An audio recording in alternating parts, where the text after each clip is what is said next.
So normally when you have inflation, the central bank raises interest rates. That reduces demand in the economy and helps bring down prices. This inflation is a little bit different though, because it's about the supply side of the economy. It's really, to a large extent, driven by what happened with the war in Ukraine and what that's done to energy prices, and also some of the aftermath of COVID and the pandemic and how global trade was so disrupted as a result of that. So simply raising interest rates isn't going to solve the problem.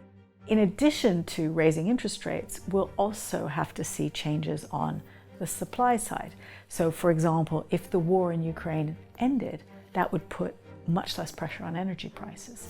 If we sort out global trade as a result of the pandemic, that will also reduce pressure on prices. And so there are many parts to the story of inflation this time. I think we've got a few more months of high inflation ahead of us. Normally, it takes about 18 months for a central bank decision about interest rates to feed its way through the economy and dampen down prices. So I'm afraid we've got many more months ahead of us of high prices.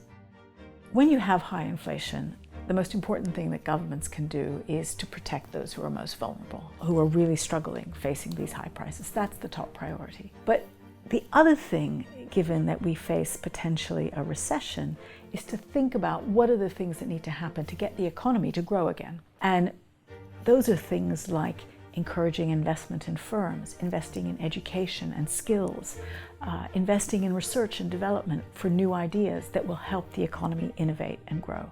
And so for me, the most important thing is that whatever room for maneuver the government has, it's focused on those two things: protecting the most vulnerable from inflation and helping the economy grow again so that we can all be better off.